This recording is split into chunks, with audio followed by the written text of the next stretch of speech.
All right, Shalom Israel, we live. If I get everybody like and share the class, let everybody know we live. Baba Kashan.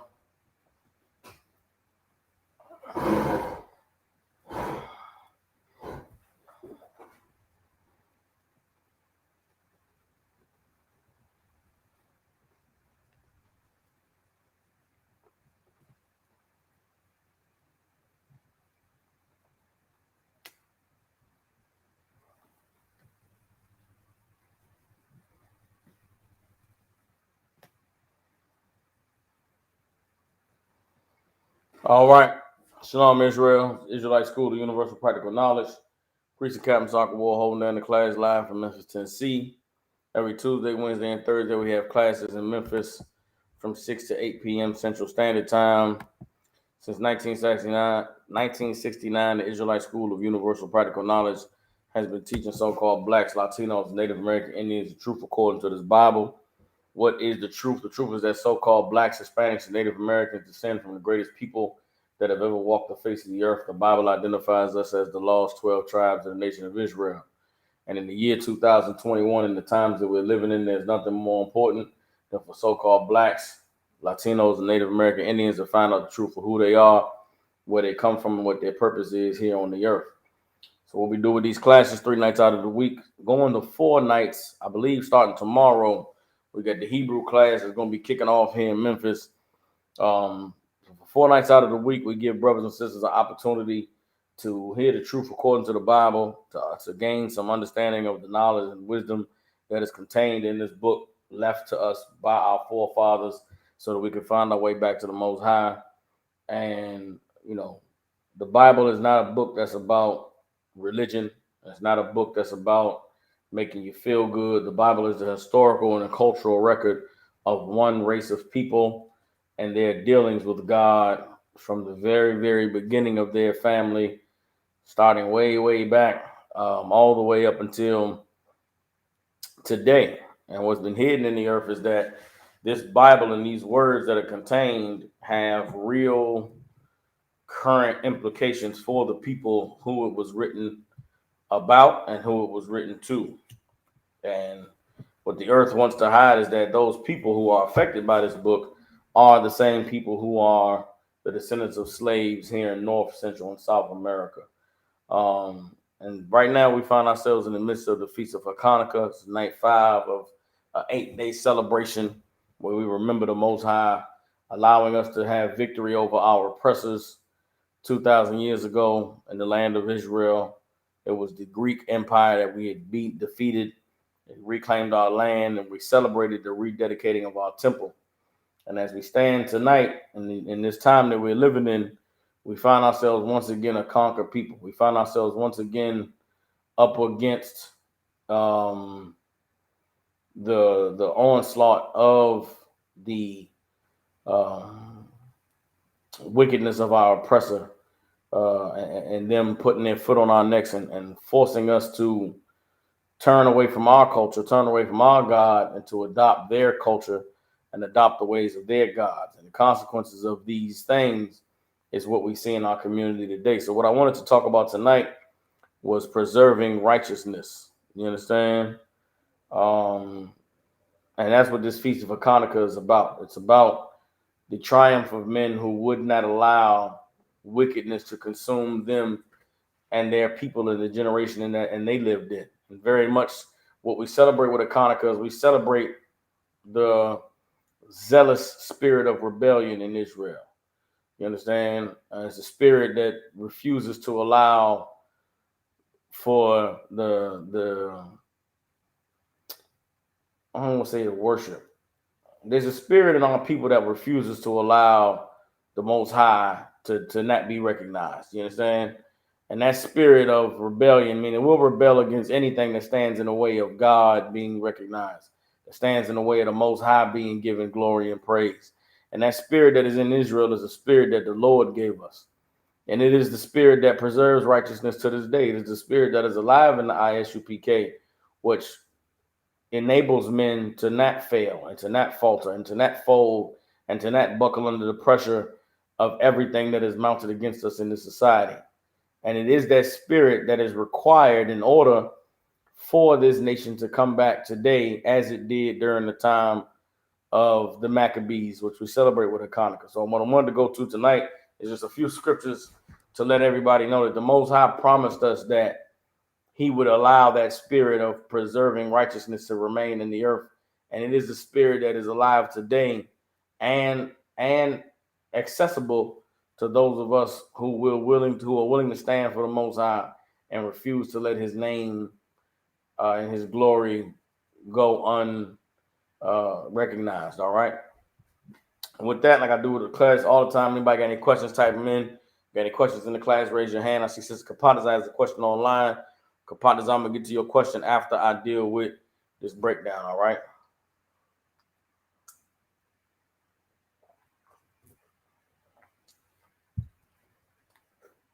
All right, so the first scripture we're going to go to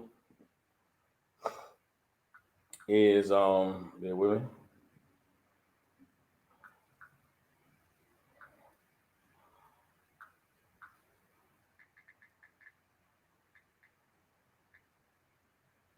Give me 1 Kings 19 and 18. Well, it's this spirit of rebellion that is in Israel today and has always been in Israel is the reason for some of our greatest triumphs as a nation. Some of the greatest stories that you'll read in this Bible are about men who refused to buckle under the pressure of someone trying to get them to go against God or to get them to not recognize God. You understand? And these men who we're about to read about are men who stood in the face of certain death, stood in the face of assured, demise. And because of their refusal to let the name of the Most High die, they were willing to, risk it all. You understand? And every one of these instances, the Most High didn't allow for his name to not be honored and glorified. All right, so this first scripture is 1 Kings chapter 19, verse 18. All right, and again, the topic of tonight's class is the preservation of righteousness, preserving righteousness. All right, this is 1 Kings chapter 19. Let me see something. Yeah, verse 19, verse 15. This is the Most High. Matter of fact, hold on. This is verse 19, 1 Kings 19, and we're going to start at 14. All right. And this is Elijah, the prophet, speaking to the Most High. 1 Kings 19, 8 and 14 says, and he said, I have been very jealous for the Most High power of hosts. That's what Lord God translates to in the English. Most High power of hosts. Because the children of Israel have forsaken thy covenant, thrown down thine altars, and slain thy prophets with the sword. And I, even I only, am left, and they seek my life to take it away. You understand? So this is Elijah saying, I'm angry, I'm jealous for the Most High, meaning I'm pissed off, I'm angry because I know the Most High would be pissed off and angry. Why? Because the children of Israel have forsaken God's covenant, meaning what? We broke his laws. We didn't uphold our end of the bargain. You understand? We threw down the Lord's altars and killed the prophets with the sword. We, Israelites, were the ones who murdered the men who God sent to teach us and to warn us and to tell us to do what's right. And Jeremiah said, man, they killed all my brothers, all the men I rode with, all the men who I prophesied with, they're dead, and I'm the only one that's left. And they want to kill me. 1 Kings 19 and 15, and the Lord said unto him, go, return on thy way to the wilderness of Damascus. And when thou comest, anoint Hazael to be king over Syria. And Jehu the son of Nimshi shalt thou anoint to be king over Israel.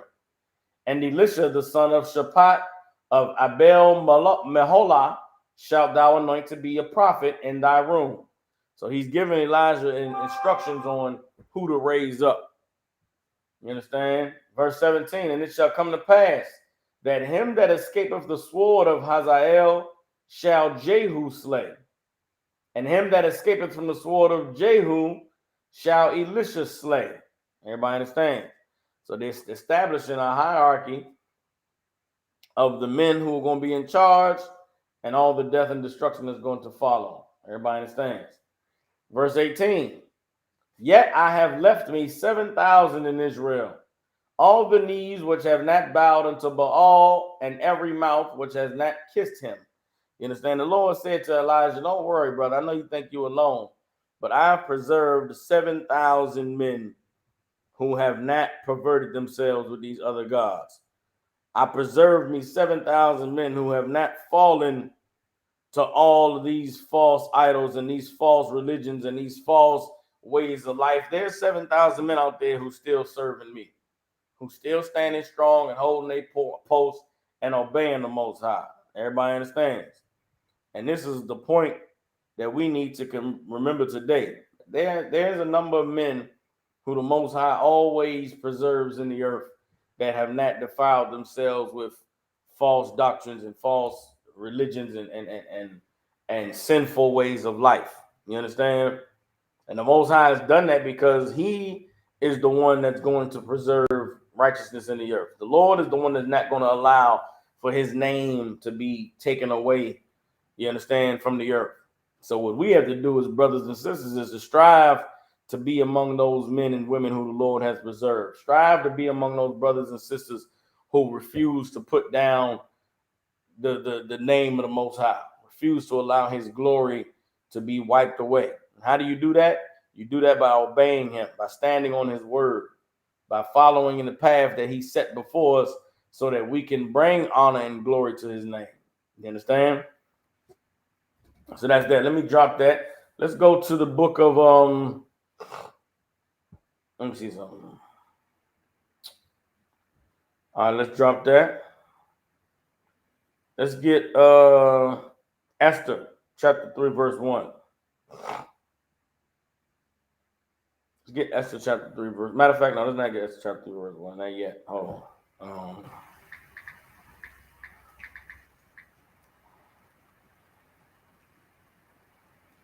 Bear with me.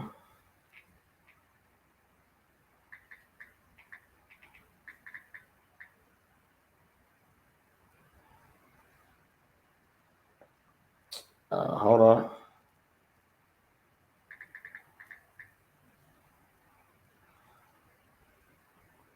All right, let's get Daniel chapter 3.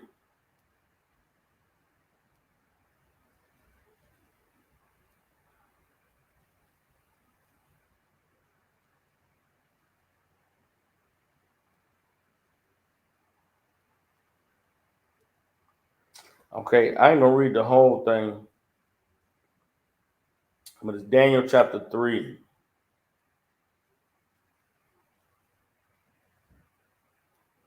Daniel chapter 3, verse 13. All right.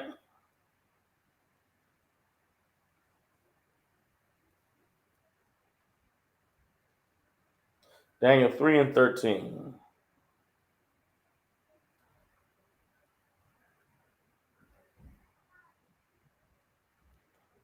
All right. It's Daniel chapter 3, verse 13. And again, what we're discussing here is we're discussing the spirit of rebellion that exists in the nation of Israel, in that we're willing to stand for the Most High even to our death, rather than to bow down or to bend to these other nations. All right.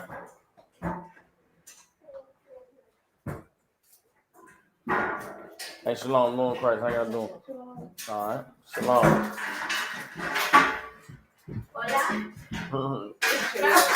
Hola, sis. How you doing?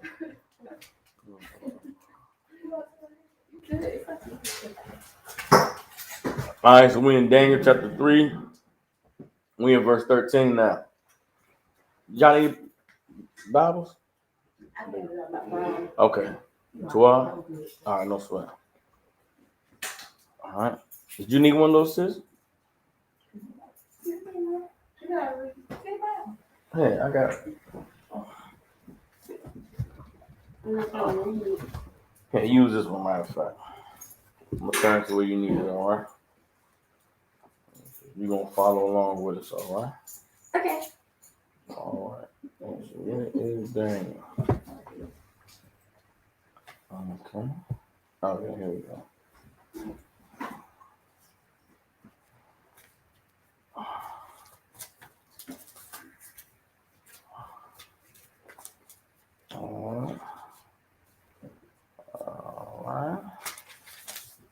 All right, we right here. Top of this page, 3 and 13, all right? Okay. All right.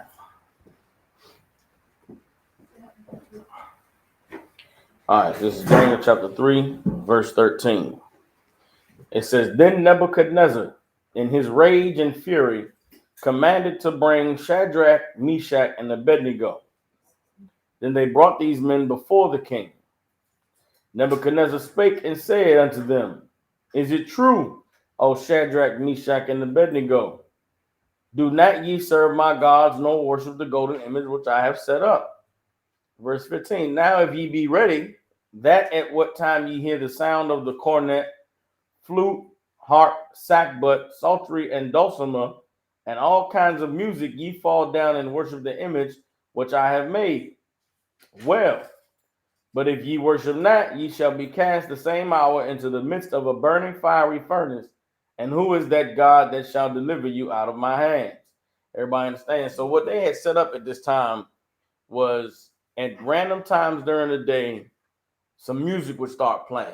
Mm-hmm. No matter where you were in the city, you would be able to hear that music. And when you heard that music, you were supposed to stop everything you did, got on your knees, and began to pray, or began to acknowledge the God who they were worshiping at that time, which was really the king Nebuchadnezzar. Everybody understand?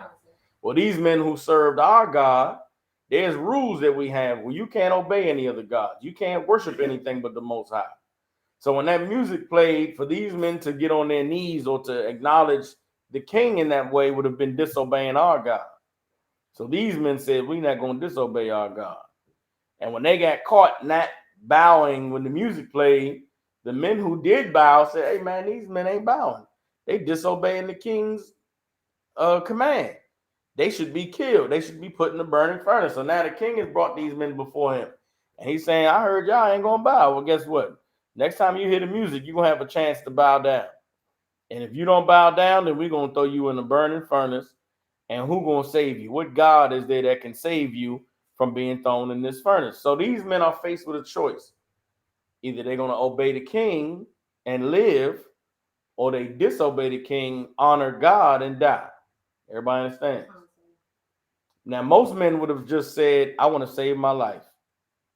Most men would have heard that music and got on their knees and did whatever they needed to do to stay alive, right? Mm-hmm. These brothers would not get on their knees. These brothers stood with God. And sometimes standing with God means that your life is going to be in danger. Sometimes standing with God means that somebody's going to tell you they're going to kill you. You should trust God. Everybody understands? Let's read about what happened with these men when they trusted God. This is Daniel 3 and 16. Shadrach, Meshach, and Abednego answered and said to the king, O Nebuchadnezzar, we are not careful to answer thee in this matter. Meaning what? When they say we're not careful, meaning we just gonna say what we just gonna say what's true. Mm-hmm. We ain't gonna sugarcoat it. We ain't gonna sweeten it up. We just gonna tell you straight up what it is. Everybody understand? Mm-hmm. Verse 17, if it be so, our God whom we serve is able to deliver us from the burning fiery furnace, and he will deliver us out of thine hand, O king. Everybody understand? Mm-hmm. But if not, be it known unto thee, O king, that we will not serve thy gods, nor worship the golden image which thou hast set up. Everybody understands? These men were willing to die rather than obey this king. These men willing to trust in God. Oh, hey, if God ain't with us, then we're going to die. But there was a spirit these brothers had that they refused to just lie down. They refused to be bullied and walked over. Everybody understand? And that's a spirit that God gives to us. The Most High does not want us to be bullied. He doesn't want us to be just accepting anything somebody says. God wants you to be able to stand for him no matter what. And it takes bravery, it takes courage, but it also takes a strong faith in God. Everybody understand? The Most High has called us to be strong. He's called us to be courageous. And he's always allowed for there to be strong and courageous men and women in the earth because it brings glory to his name. Everybody understands that? So let's keep reading. This is Daniel 3:19. Then was Nebuchadnezzar full of fury, and the form of his visage was changed against Shadrach, Meshach, and Abednego. Therefore he spake and commanded that they should heat the furnace 17 times more than it was wont to be heated. Everybody understands me? So he got so mad that he wanted them to turn up the heat on this fire. Now remember, the king threatened them that if they did not do what he said to do, he was going to burn them up. And they said, listen, to his face, we're not going to do what you said to do. So you might as well go ahead and just cook us. So he turned that furnace up even hotter. Everybody understands? Keep reading verse 20. And he commanded the most mighty men that were in his army to bind Shadrach, Meshach, and Abednego and to cast them into the burning fiery furnace. Then these men were bound in their coats, their hosen, and their hats, and their other garments, and were cast into the midst of the burning fiery furnace. Therefore, because the king's command was urgent, and the furnace exceeding hot, the flame of the fire slew those men that took up Shadrach, Meshach, and Abednego. So the men who were in charge of throwing them in the furnace, the fire was so hot that those men burned and died. Everybody understands? But the three men who obeyed God, who stood with God, they were thrown in the fire. And let's see what happened to them. Verse 23, and these three men, Shadrach, Meshach, and Abednego, fell down bound in the midst of the burning fiery furnace. Then Nebuchadnezzar the king was astonished and rose up in haste and spake and said unto his counselors, did not we cast three men bound into the midst of the fire? They answered and said unto the king, true, O king.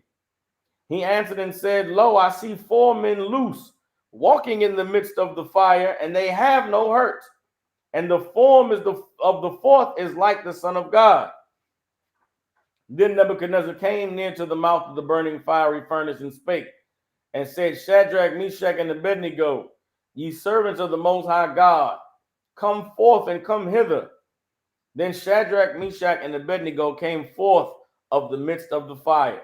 Everybody understand? So these men who were supposed to have been burnt up and died, they were thrown in that fire, and guess what? They were not hurt in that fire. Not only were they not hurt, but they were no longer tied up and bound. And instead of it being three of them in the fire, there was a fourth man that was in there. And that fourth man was an angel of the Lord. Everybody understand? That fourth man was sent from God to protect those men in that fire. And because those men stood with God, no hurt came to them.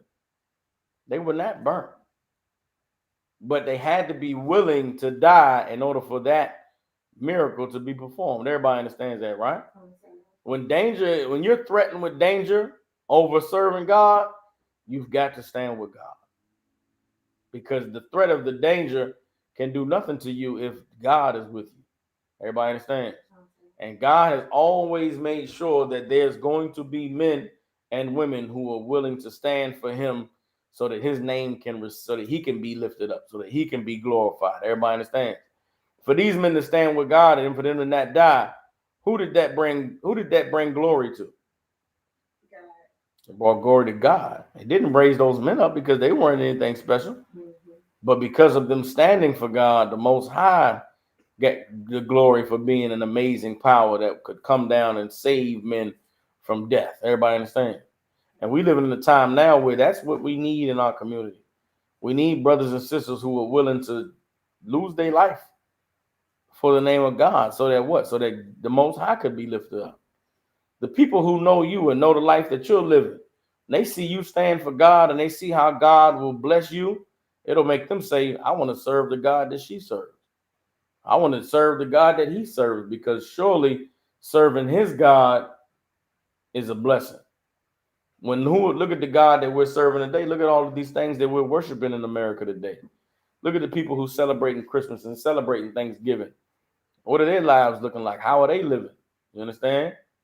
In our community, we know people who have a hard life. We know people who are suffering. That suffering and that hardship in their life comes from not having God on your side. Everybody understands? Sister Kapataza. Oh, come on, sir. So, okay, so, um, being willing, like, being willing to lose your life is literally, so you shouldn't go into the mindset like, okay, if I'm with, it's like, it's not, is it, okay, so it wouldn't be a genuine will to be like, okay, I'm willing to die, but the Most High gonna save me. You gotta be actually like, okay, this really could mean I'm gonna die, right? Does that make sense? Like, it's not genuine to say, okay, I'm willing to lose my life, but the Most High will bring me out of this. You know what I'm saying? It's easier than that. It's I won't sin. Okay. It's not even you thinking about life or death. Okay. You just knowing I'm not going to sin. I don't care what it is. Okay. I'll die before I sin. Okay. Okay. That makes These sense. men weren't thinking we're gonna die for the glory of God. They was just saying we ain't gonna sin. We don't care what you saying. We ain't let me play that music all day, nigga. I'm not bowing down because that's a sin. I never smoke that weed. I don't care what's going on in my life. I don't care how hard it is. I'm never gonna smoke. You understand? I'll never go to the strip club. I don't care what y'all talking about. Man. I'm never going there. I'm never doing that. You understand? I'll never celebrate Christmas. I don't care whatever happens in my life. I'm never going and getting no presents from under no tree or putting no presents under no tree. I'll never do that. That's what these men did. They just said, "No, we're not doing that." Okay. And that's what puts your life in danger. Okay. You understand? It's simpler. It is simpler that way to think. Like, nah, the moves I'm gonna say, that is simpler. Like, I'm just not. Yeah, that's all the men we read about in this Bible. That's all they ever did. All they ever did was say, "We ain't gonna sin." Okay. It was never we'll lose our lives, kill us. It was just we ain't gonna sin. Okay. And in every instance you read that in the Bible, you're just reading about somebody who refused to disobey God. Okay. And that's the ultimate glory that you can receive. To refuse to disobey God, no matter what could possibly happen to you, that's amazing. Because people disobey God for nothing. You know what I'm saying? We live in a society right now where you could work a regular 9 to 5 job, pay all your little bills, and have a decent little 2-bedroom apartment, your wife and your kids, and live a meager life, right? And that would be enough for you to get by, and you can serve and obey God. But that's not enough for so many of us. So many of us need to go buy the new shoes that drop. Need to go get matching outfits for us and our kids. Need to get our hair and our nails done, so much so that we'll sin in order to be able to have enough money to do those things. There's brothers who go sell drugs. You don't have to sell drugs to live decent in Memphis, Tennessee. You can get you a job anywhere right now. They paying stupid money right now. That's what I'm saying. The factory city. You can go get you a job and make good money. Why are you selling dope? You're not selling dope because you need to survive. You're not selling dope to have to eat. You're selling dope because you want to live like you're a person. Selling dope because you want to look like somebody on a video. You want to wear some clothes that's literally made for Italian rich people. People who, get up and wear suits to work every day and make hundreds of thousands of dollars just so you can dress like them. You'll go sell poison to your people, kill your people. It seems like it's easy to just say I won't disobey God, but it's the hardest thing to do because of everything in this world is telling you to do the opposite.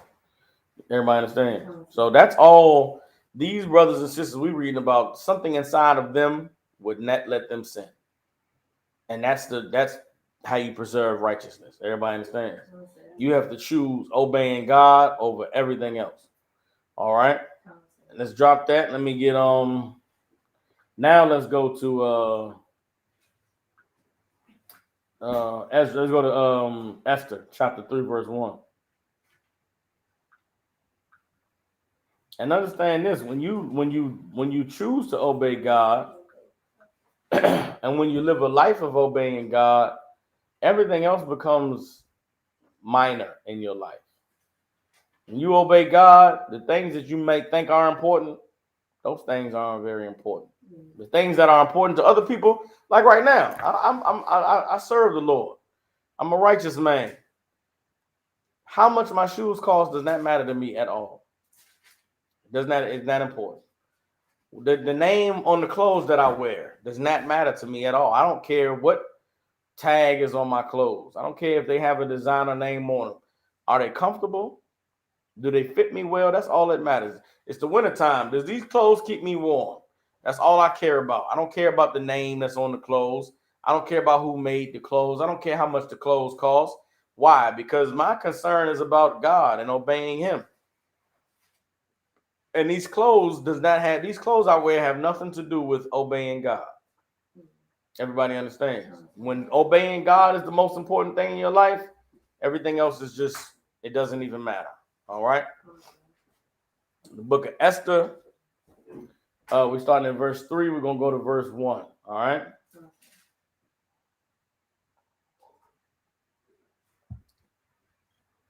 It says, after these things did King Ahasuerus promote Haman, the son of Hammedatha, the Agagite, and advanced him and set his seat above all the princes that were with him.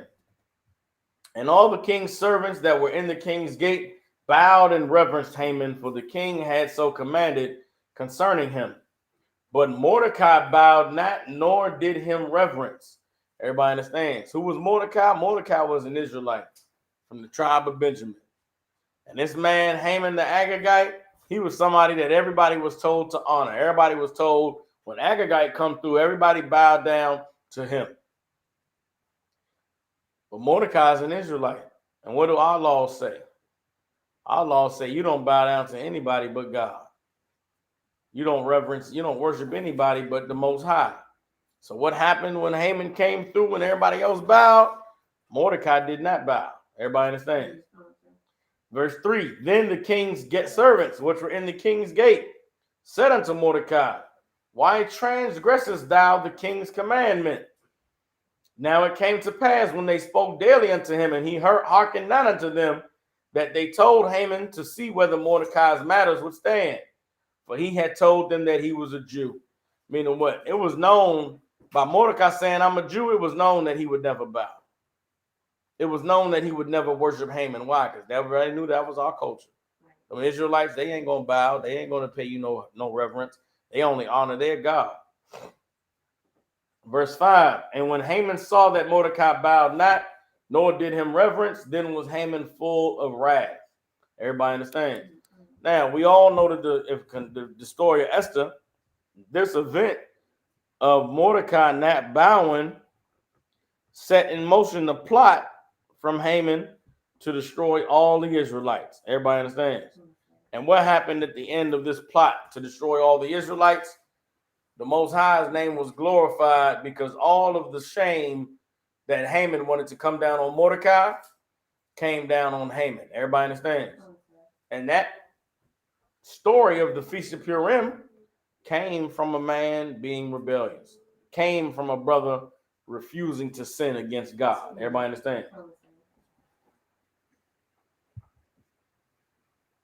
That spirit of refusing to sin against God is also the reason why we celebrate the Feast of Purim, because the Feast of Purim was based on men being willing to stand in the face of death rather than disobey God. Everybody understands? With that, we're going to go to the book of First Maccabees. And we're going to start at verse 1.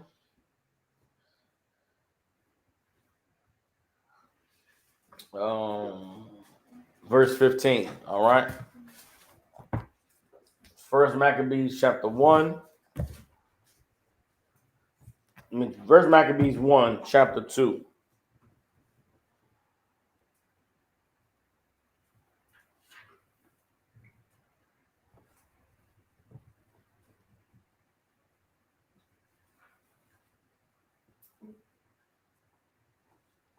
First Maccabees is in the Apocrypha. For those of you who may not have it, you got it in that Bible. Sis, it might not be in that Bible. Here, you can use this one. Take the Apocrypha right here. It's on that right page, all right? Right in the bottom. Give me 1 second.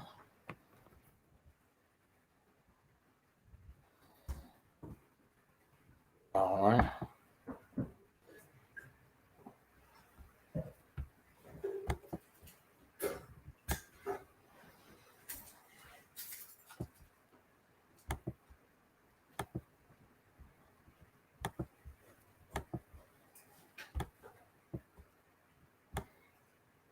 All right, it's First Maccabees chapter 2, verse 15. All right. All right. It says, in the meanwhile, the king's officers, such as compelled the people to revolt, came into the city Modin to make them sacrifice. And when many of Israel came unto them, Mattathias also and his sons came together. Then answered the king's officers and said to Mattathias on this wise, meaning what? This is how he spoke to him. He spoke to him this way. Thou art a ruler and an honorable and great man in this city, and strengthened with sons and brothers. Now therefore come thou first and fulfill the king's commandment, like as all the heathen have done. Yea, and the men of Judah also, and such as remain at Jerusalem. So shalt thou and thine house be in the number of the king's friends, and thou and thy children shall be honored with silver and gold and many rewards. So guess what? This is the bribe. You understand? This is the opportunity to sell out. These men came to Mattathias because he was a man that had influence and power in the city. And they said, if we can get you to fold, if we can get you to sell out, if we can get you on our side to do evil, then guess what? You'll be able to get everybody else on our side. That is what this deal that they're offering to Mattathias is, the deal that was offered to all of the leaders in the black community. And those leaders have taken that deal every time. It's the reason why all of our black power movements and our black organizations end up folding and falling away and turning into something that serves our oppressor. Everybody understand? That's what happened with your civil rights movement. That's what happened with your Black Panther Party and your Nation Islam. All these organizations that have been set up in the black community. When the time came for the oppressor to get them to sell out, they all sold out. Everybody understands? Well, let's read about this brother Mattathias and see if this brother sold out. Mattathias lived in the time in the midst of everybody selling out. Mattathias lived at a time when everybody was taking the deal, which is why the man said, those who still in Jerusalem, listen, they're doing what the king said. They're keeping the king's commandment. You can be one of them. You could be one of those men who's serving at the top. You understand? Verse 19. First Maccabees chapter 1, verse 19. Then Mattathias answered and spake with a loud voice, though all the nations that are under the king's dominion obey him, and fall away every one from the religion of their fathers, and give consent to his commandments, yet will I and my sons and my brothers walk in the covenant of our fathers. God forbid that we should forsake the law and the ordinances. We will not hearken to the king's words to go from our religion, either on the right hand or the left. Everybody understands? He said, listen, we're not going to disobey God. We're not going to do what the king said, no matter what. We're going to do what God said. We're going to obey God. This was a man who was brave. This was a man who was courageous. This was a man that had a zeal inside of him that would not allow him to disobey God. Everybody understands? This man was among those who the Lord said he preserved 7,000 that have never bowed a knee to Baal. Mattathias was one of these brothers. Everybody understands? Verse 23. Now when he had left speaking these words, there came one of the Jews in the sight of all to sacrifice on the altar which was at Modin, according to the king's commandment. So as soon as Mattathias made this glorious statement, like I guess, when he made this glorious statement, he was sure that he was never going to disobey God. He was never going to turn his back on God. But just as he's making this glorious, righteous stand for God, here comes somebody to disobey. Here comes somebody to take the deal. Somebody was willing to sell out. And that's part of the strength that it takes for us to obey the Most High is resisting evil people like that. I got one. You understand? We have to resist the evil of selling out. We have to resist being around people who are going to do the evil thing that God said not to do, and we still stay strong. You understand? God needs brothers and sisters who are not going to fall to peer pressure. God raises up men and women who, even though everybody else is doing it, they refuse to do it. Everybody understand? And that's part of that zeal and that rebellious spirit that the Most High has put in Israel. All right? So again, 1 Maccabees chapter 1, verse 23. Now when he had left speaking these words, there came one of the Jews in the sight of all to sacrifice on the altar, which was at Modin, according to the king's commandment. Which thing when Mattathias saw, he was inflamed with zeal, and his reins trembled. Neither could he forbear to show his anger according to judgment. Wherefore he ran and slew him upon the altar. Everybody understands? So Mattathias saw this man go to sell out, and Mattathias was full of zeal, is the word that the Bible used. Meaning what? The anger and the what's the word I'm looking for? The passion to want to hurt this person who was sinning from God was counted as zeal. You understand? And there are things that you see that will make you want to hurt somebody for God. That's zeal. But that spirit is only reserved for brothers and sisters who are righteous, for brothers and sisters who will not turn their back on God. Obeying the Most High makes you feel some kind of way about the people who don't obey God. You understand? And even though right now we're in a time where we can't judge anyone, meaning we can't punish anyone for the wrong that they do. But when you stand with God and you love the Most High and you love his people, you can't help but to be angry about the people who are hurting them. You can't help but to be mad about the people who are doing and saying and setting examples that cause them to believe that evil and sin is okay. And that's what Mattathias went through. Everybody understand? Verse 25. Also the king's commissioner who compelled men to sacrifice, he killed at that time, and the altar he pulled down. Thus dealt he zealously for the law of God, like as Phinehas did unto Zambri, the son of Salam. And Mattathias cried throughout the city with a loud voice, saying, whosoever is zealous of the law and maintain the covenant, let him follow me. Everybody understands? So he and his sons fled into the mountains and left all that ever they had in the city. Then many that sought after justice and judgment went down into the wilderness to dwell there, both they and their children and their wives and their cattle, because afflictions increased sore upon them.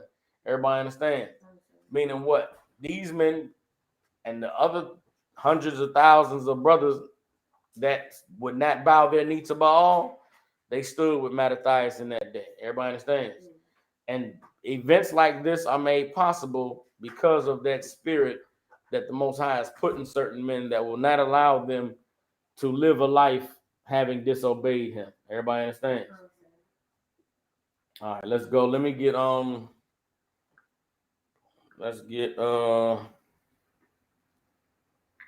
more scripture on this, and then we can get your sister's question. Let's get Exodus chapter 9, verse 4.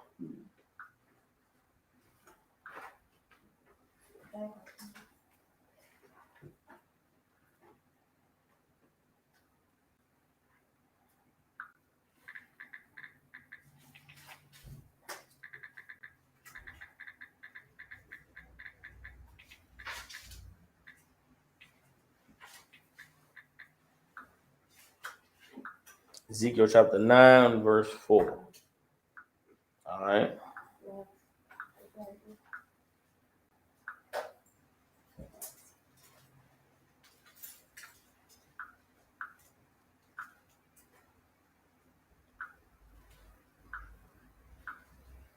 All right, everybody there? You said Exodus 3. Ezekiel. So like Ezekiel 9 and 4. Okay.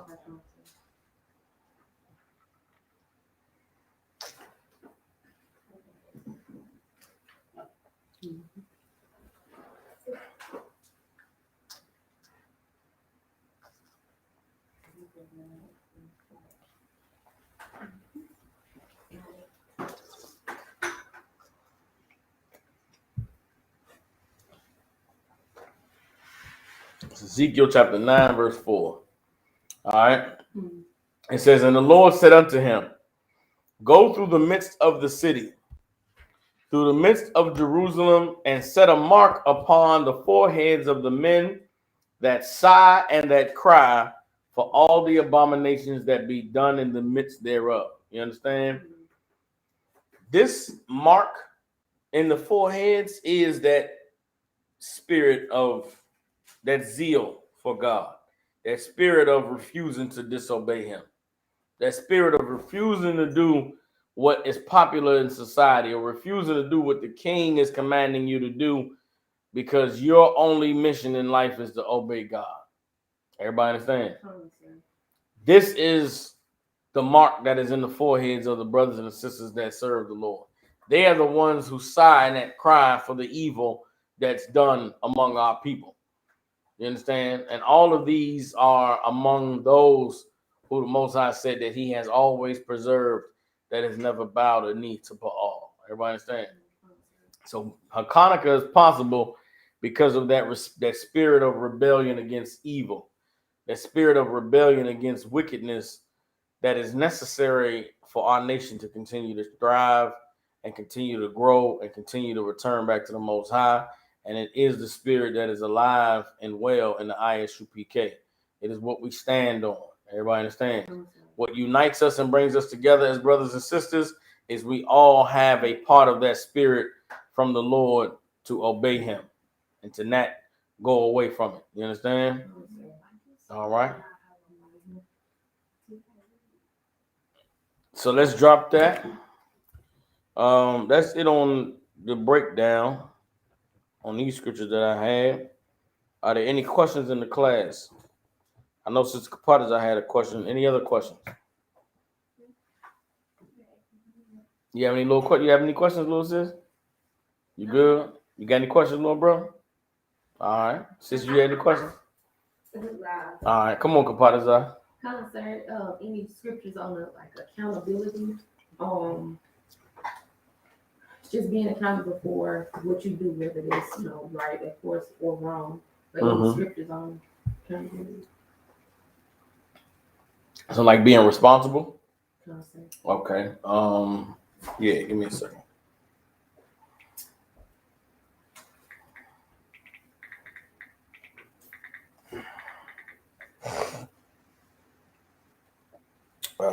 Let's see. Let's get Ecclesiastes 9 and 10.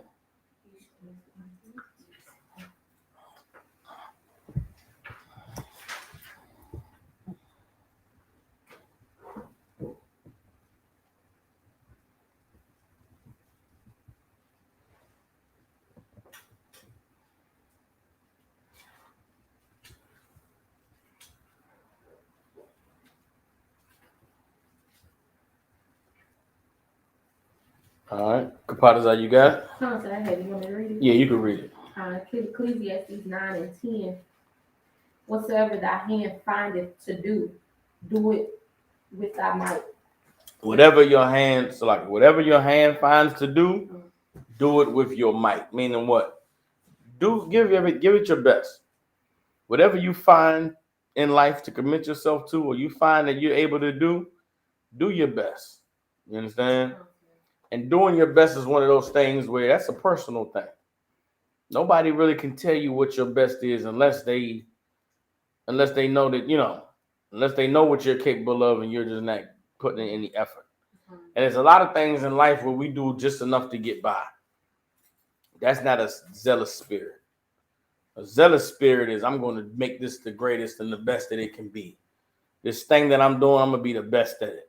in ISPK, what we do, brothers and sisters in school, you got to do your best in school. You should be a straight A student. There's no reason for you not to be. You understand? You're in college, you should be getting a 4.0. You should be on the dean's list. You should be top of your class. You understand? You at that slavery. You got a job. Guess what? You should be doing the best at your job, and they should be trying to make you manager. You decide if you want it or not. You don't have to be manager if you don't want it. Nah, I'm like at my job. I'm happy doing what I'm doing. They want me. We can get you this and get you that. Nah, I'm straight. I'm good on all of that. Just got these checks y'all giving me now is taking care of my business. I'm good. I don't need to move up no more. Because what? I know that if I move up, then guess what? That's more responsibility. And I'm holding myself accountable. I'm not ready for that responsibility. Why? Because I'm accountable to this. Accountability it's personal. And it's something that you have to, your conscience is going to be a witness against you, whether you're doing your best or not. You understand? Okay. So this is one of those scriptures. You can keep reading on the rest of the verse. For there is no work, nor device, nor knowledge, nor wisdom in the grave, whither thou goest. Well, why should you give it all your best? Because you don't know when your time is going to be up. Don't tell yourself, I'll do better tomorrow, or I'll get it done next time. Might not be it next time, might not be it tomorrow. You should give it your all now. You should do your best now because that's the time that the Lord has given you. Everybody understand? Never assume that there's a next time. Never assume that there's a tomorrow. You should do everything in your power to make today the day that the Most High can be proud of. Everybody understands? All right, you drop that. Let me get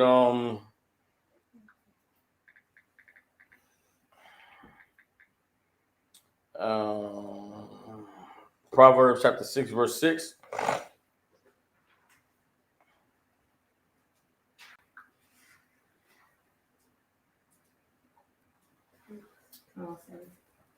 Hold on. Yeah. This will be Proverbs 6 and 6. We're gonna read on down to 11. All right. I'll read it. It's Proverbs 6 and 6. It says, "Go to the ant, thou sluggard, consider her ways and be wise." So who is this talking to, Kapatazar?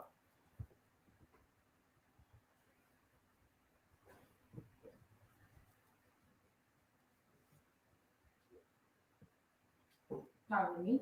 Yeah. Who is being spoken to in this verse? The sluggard. The sluggard. What is a sluggard? Yeah.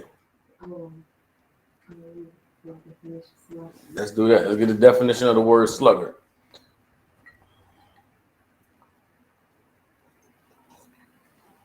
Okay, go ahead. Okay. This is Webster. It says a habitually lazy person. So a lazy person. That's a sluggard. Sluggard, somebody don't want to do shit. Excuse my language. Somebody don't want to do nothing. They're always lazy. They want to lay around. They want to take the easy way out. Right? God is speaking to that person. What would make a sluggard not be so lazy?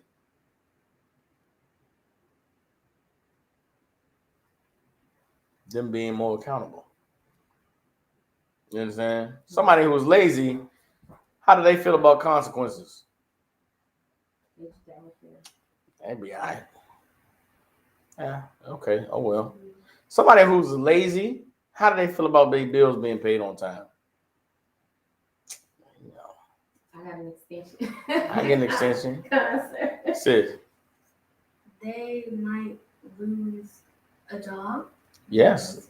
They lose a job being lazy. Can you get good grades and be lazy? No, you have to work hard to get through all the work. Yes, you got to work hard to get through all the work. So being lazy is bad because being lazy, you can't go forward in life being lazy. So that's why God is talking to this lazy person. He's saying, go look at the ant. Learn from the ant, you lazy person. So let's read on and see what God says about what you can learn from the ant. Keep reading. It's like I got it. Verse 7. Which having no guide, overseer, or ruler, provideth her meat in the summer and gathers her food in the harvest. Who's the boss of the ant? Who's the supervisor of the ant? Who's the person saying to the ant, come on, ant, you got to do this job. You got to be on time. Right. You can't be lazy, ant. Ain't nobody doing that for the ant. Right. Nobody has to motivate the ant. Nobody has to, convince the ant that this is what's important in life. All those things you got to do with a lazy person. You got somebody lazy in your life, what you got to do?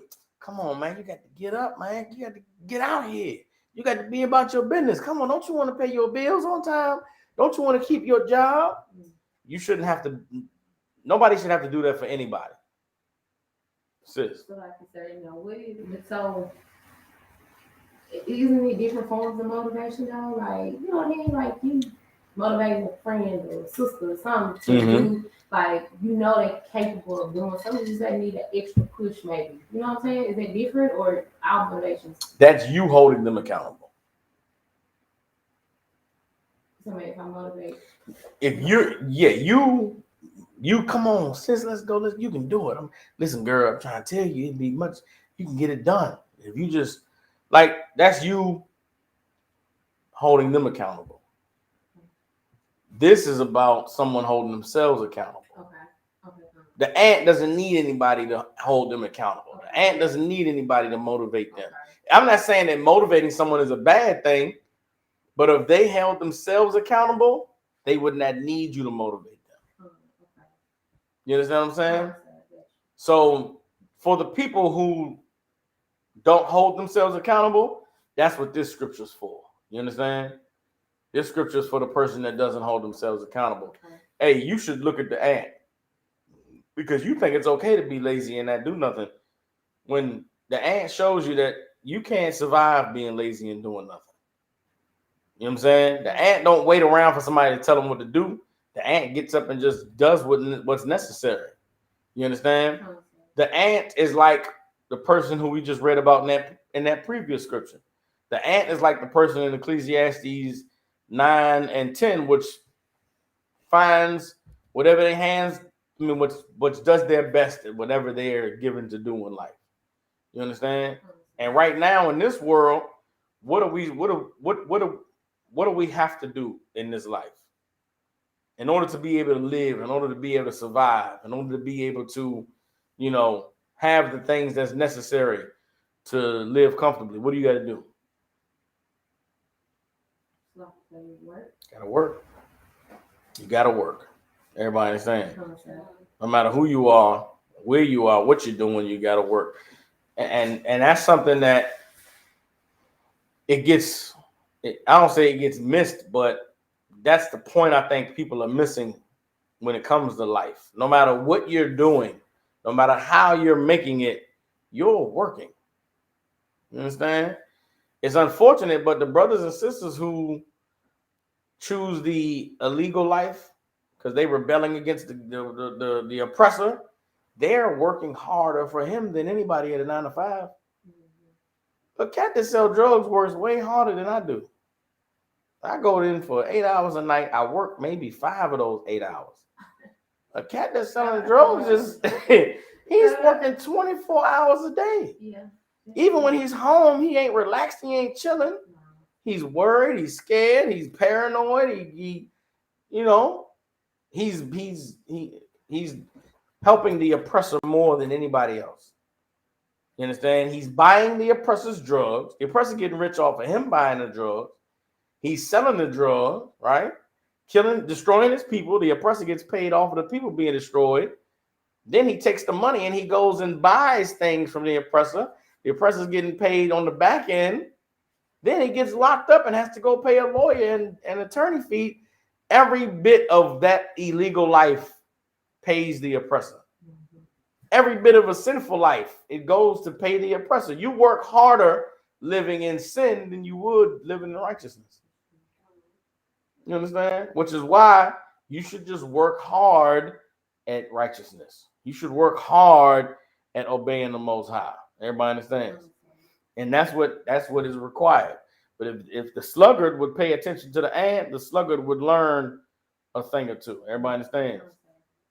Proverbs chapter 6, verse 9. How long wilt thou sleep, O sluggard? When wilt thou arise out of thy sleep? Verse 10. Yet a little sleep, a little slumber, a little folding of the hands to sleep. Verse 11. So shall thy poverty come as one that travaileth, and thy want as an armed man. Everybody understands? So shall thy poverty come as one that traveleth, and thy want as an armed man. Does anybody know what that means? Thy poverty come as one that traveleth. What does that mean? What is a traveler like?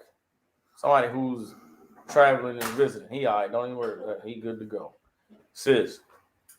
Traveling means you're going places. Yes, you're going places, but okay. And you're visiting. That's it. You're visiting. When people visit, do they usually stay for a long time? If you're seeing someone, you would stay for a long time. But if you just want to see places, you would not stay for long. If you just want to see places, you don't stay for long, right? Usually when somebody travels, do they, okay, so let's say we wanted to plan a vacation, right? Say we wanted to go to New York City. Do we warn New York City that we're coming? No. We just show up one day. That's how poverty comes to a sluggard. The person who's lazy, they don't think to themselves, I'll be homeless next month. But guess what happens next month? They're homeless. Poverty comes quick. For somebody who's lazy, one day everything is all right. Then it seems like tomorrow, what happened? How did it get so bad? You were lazy. That's what this is saying. You understand, sis? Is this like when the pandemic happened and they were dishing out all this money to people, so they didn't want to work, and then they say we couldn't get evicted, but then boom, a few months later, eviction notices come. Yes, it's just like that. People got lazy during the pandemic. They thought they was going to sit around and get free money forever. I don't know how. I don't know where they got that idea from. I don't care nothing the president does. For sure. But that come from wisdom. That's come from the Lord. You understand? But a lot of our people thought it was going to be sweet forever. And then guess what? One day they living it up, doing it big. 700 checks every week in the mail. Then next week it stop. You ain't got no job. You ain't got nothing coming in. Oh, well, guess what? Next month, they getting evicted. They out on the street because that's how quickly poverty comes. Everybody understands. When it says want comes as an armed man, what does that mean? What is want? You wanting things. You needing things, right? When it says want comes as an armed man, what is an armed man? Somebody that has a weapon. So what does that mean, sis? Like someone who has a weapon and that's brave to face anything, like death. Okay, you're close on it, right? Not that it's the other reason somebody has a weapon. One reason somebody has a weapon is they're brave, they're ready to go into battle, right? What's another reason somebody has a weapon? Because they're fighting an enemy. That's still the same person that's ready to go into the battle. I'm gonna let the sister behind you give it a shot. Kapatazar. So they scared or criminal? No. Sis. Somebody that has to do evil to get things. Yes, you own it. Because they're gonna rob you. Oh, okay. You understand? Somebody has a gun, they're gonna come up and say, give me all your money. Do you know that person's coming?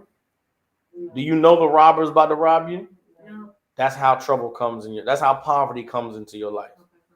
1 second, everything is okay. You paying your bill, you living life comfortably. Then you get lazy. Next thing you know, give me all your money. Now you're robbed and you're broke now. So the same way poverty comes as one that travels, somebody traveling, you don't know that they about to show up in your city. They traveling, they seeing the world. They just pop up one day. Anybody ever had a cousin just dropping on them? Friend just pop up out of nowhere. Hey girl, how you doing? You like, Who the hell are you? Where you coming from? Oh, girl, I was in there. Where you been at? I ain't even talked to you, heard from you. Well, I'm just traveling through. They just pop up on you. That's how poverty comes. You know what I'm saying? Nobody expect to get robbed, but the robber come with the mask and the gun. Man, run that money. Give me all that money you got. You don't expect him to come. He coming. That's poverty. Everybody understands. And that's how it happens to somebody who's lazy. Because somebody who's lazy, they're not accountable. They're not responsible. They're not handling their business accordingly. Everybody understands? All right. So you got these two kapatas. Trying to see. You need some more? Okay. No sweat. Most high Christ. Yeah, that's it on that. Any other questions? Is there anything anybody needed me to touch on?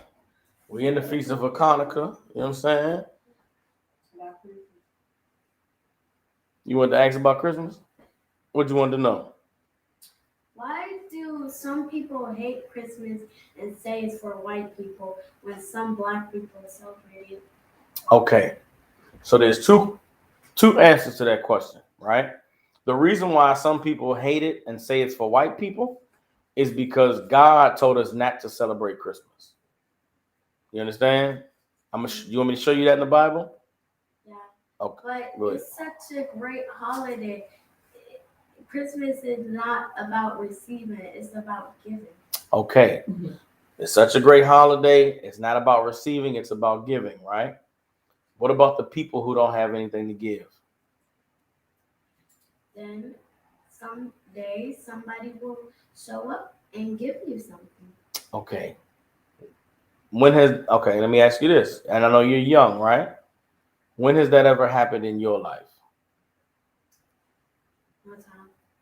That's the point. It never happens, sis.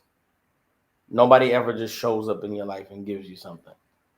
And that is why Christmas is evil, because Christmas teaches people that you don't have anything now, but one day somebody's going to magically come and give you gifts.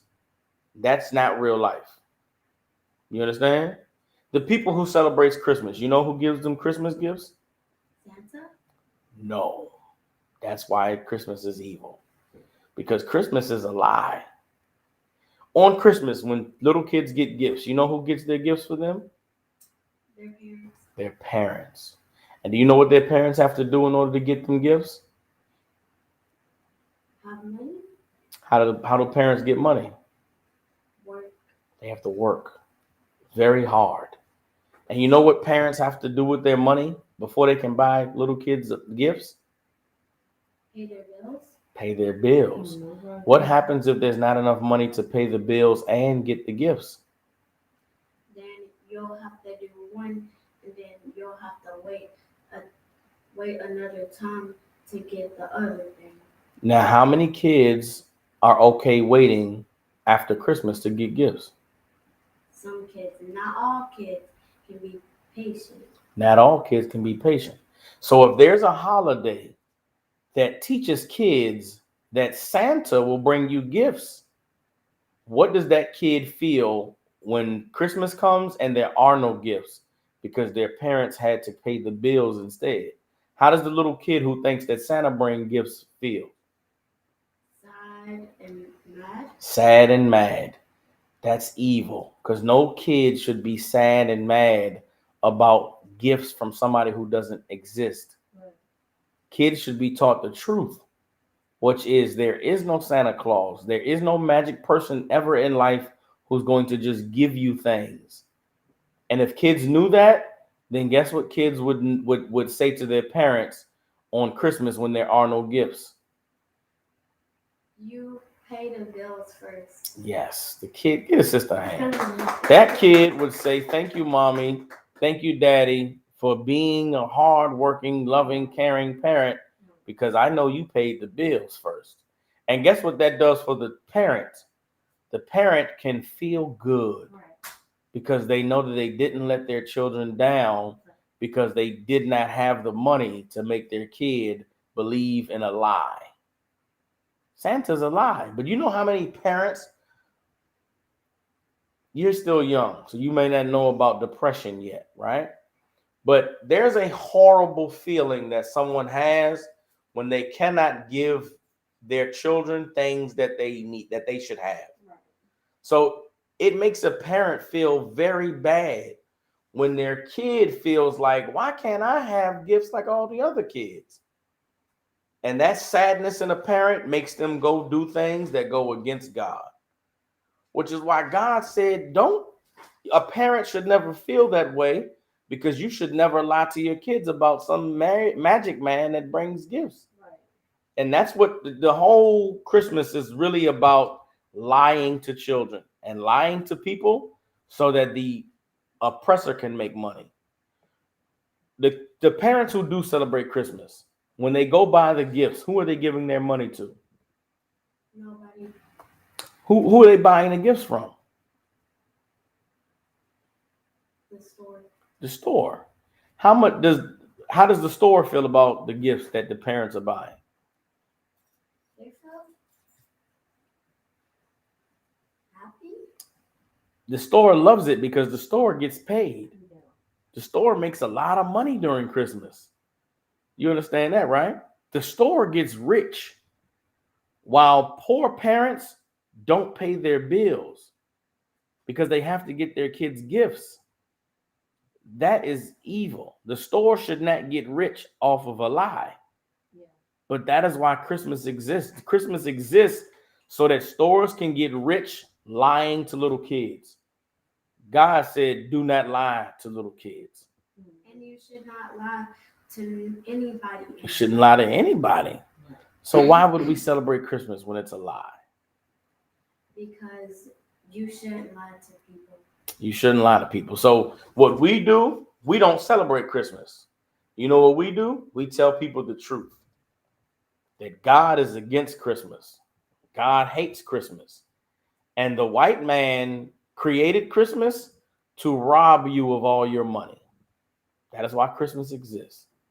So it may seem like it's a nice holiday and it's about giving gifts, and it's better to receive. It's better to give than to receive. The problem with that, sis, is there are a lot of people who are poor and have nothing to give in this world. And they should not be pressured into lying to children and giving them gifts when they could stand in the truth of God and tell their children, baby, I know it seems like everybody else is having fun, but we are going to obey God and do what he said to do.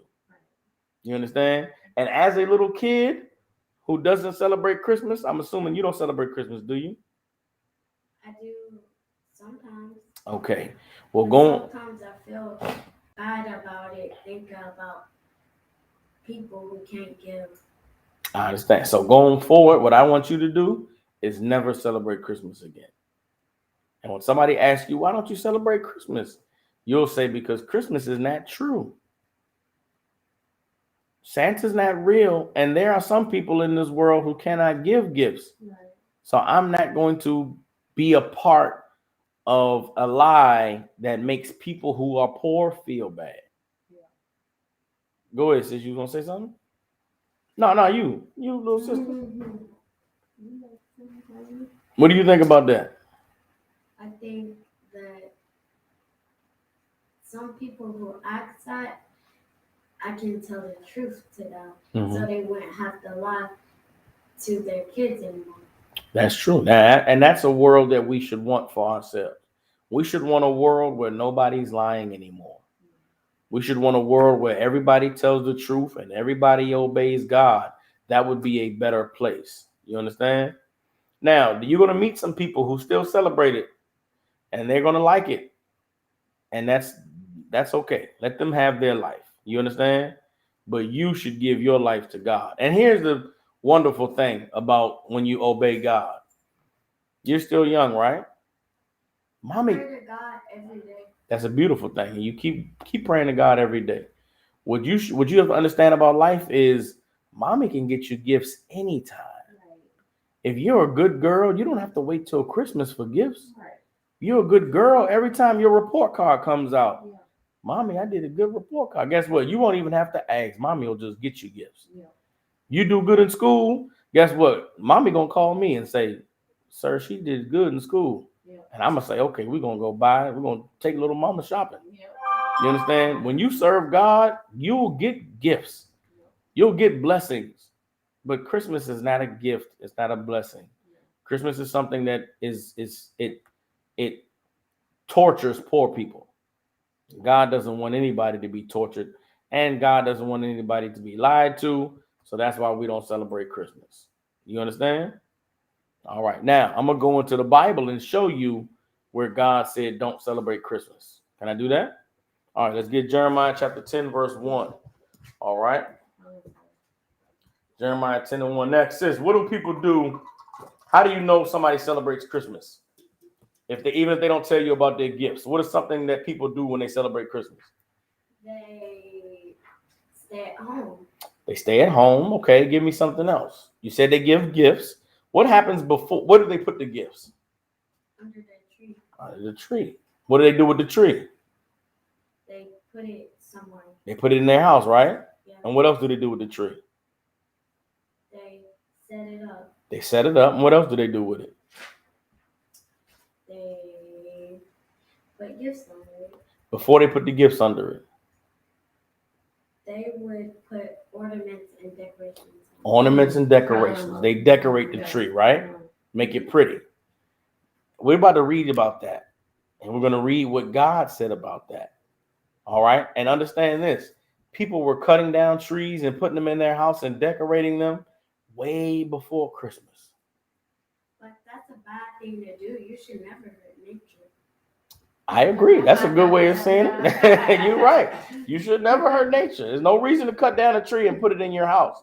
But that's what we're going to read about in the Bible. All right.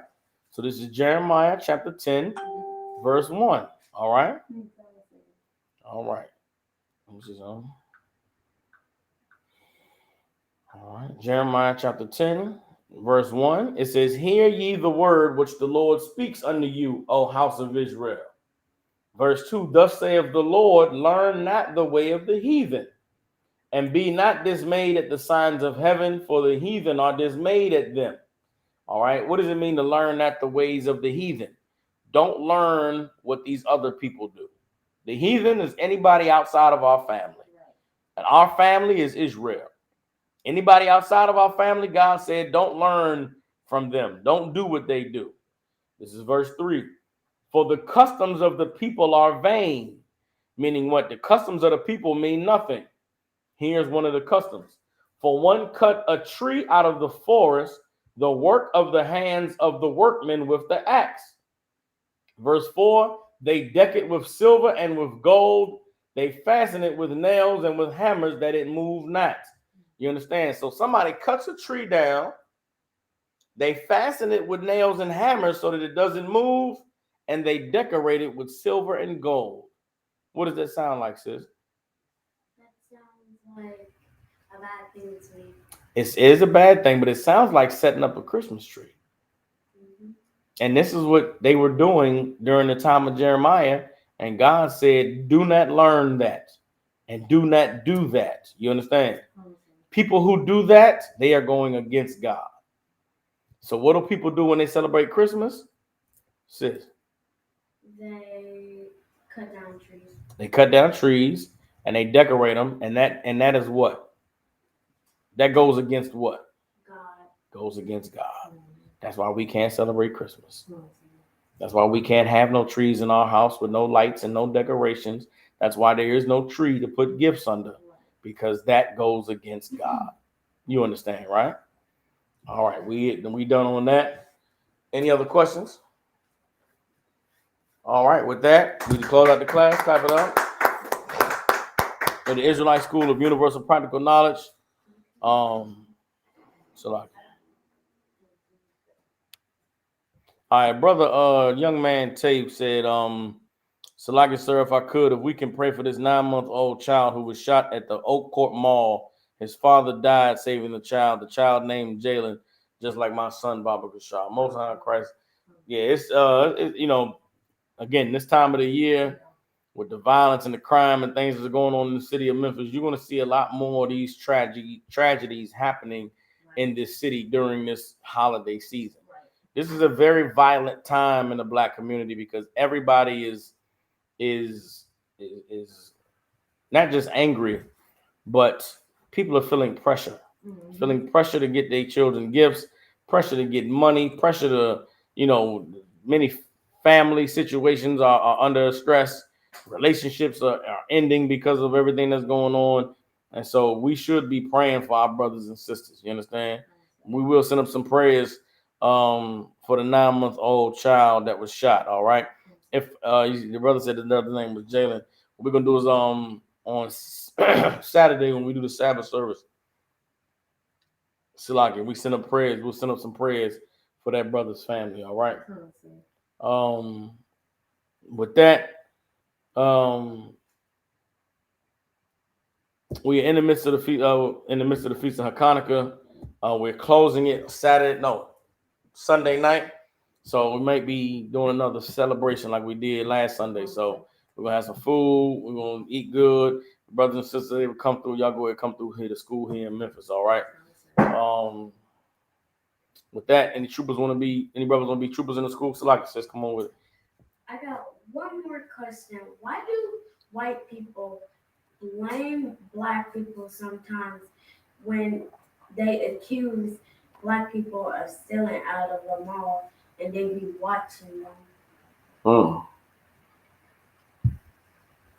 Well, sometimes white people do what's called racial profiling, where they make assumptions based on you being Black, right? The TV, the media has lied to the world about Black people and how we live. So they make it like all Black people are criminals, all Black people are thieves. You understand?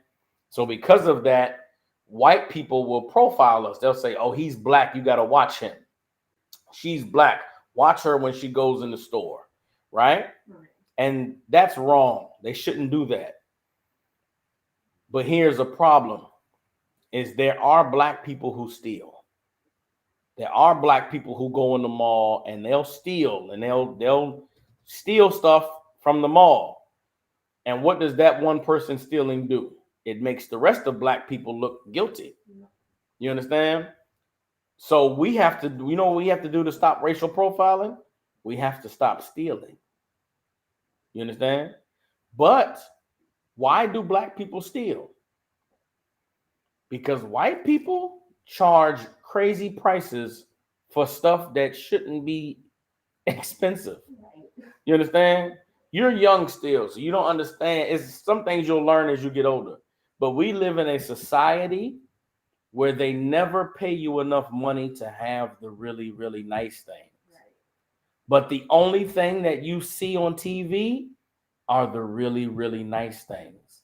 So it makes people feel like if I don't have these really, really nice things, then I am a bum, or I'm somebody who's low down. I'm somebody who's not important. So the reason people steal is because they want to feel nice. They want to feel like the people on TV. They want to feel like they're living a good life. That's white people's fault. You understand? White people aren't to blame for the stealing, but white people are to blame for making poor people feel like their life is nothing if they don't have these nice things. You understand? Do you want to know how you can make sure that you never have to feel like you need nice things to feel good? Obey God. Yep. If you obey God, you'll never care about the nice things in the store, so you'll never want to steal.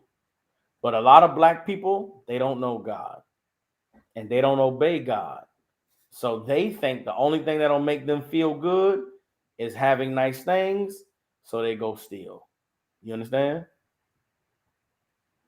It's kind of complex, but you'll understand more as you get older. But white people racially profile Black people, and they should not do that. Black people should not steal, but some Black people do. And the Black people that steal make the Black people who don't steal look bad. Everybody understand? All right. That's a good question too, sis. Listen, sis, anytime you have a question, I want you to raise your hand and ask like you were doing tonight because you have good questions, okay? All right. With that, brothers want to be troopers in the school, start wearing all black, boots, shirt, pants, headband, and scarf. With that, Imajim, which means to stand. We're just going to give one courtesy salute. Men of Israel, Imajim Shabbat, Imajim, Barak, Yahweh, Hashem, Yahweh, Shabbarakathum, Yajim Matar. Sorry, turn to face the sisters and that sisters. When we do the salute for sisters, I want you to stand with your feet together and put your right hand over your left hand. There you go, just like that. All right, men of Israel, I'm going to do this salute. Men of Israel, Imajim Shabbat, Imajim, Barak, Yahweh, Shamar, Alathan, by Hashem, Yahweh, Shah. Just repeat after me. Yahweh, Shamar, Alatha, Bahashim, Yahweh Shah. What that means, you just spoke Hebrew. What that means is God watch over you in the name of Yahweh Shah, who's our king. All right? Yajim Matah, which means hands down. Class dismissed.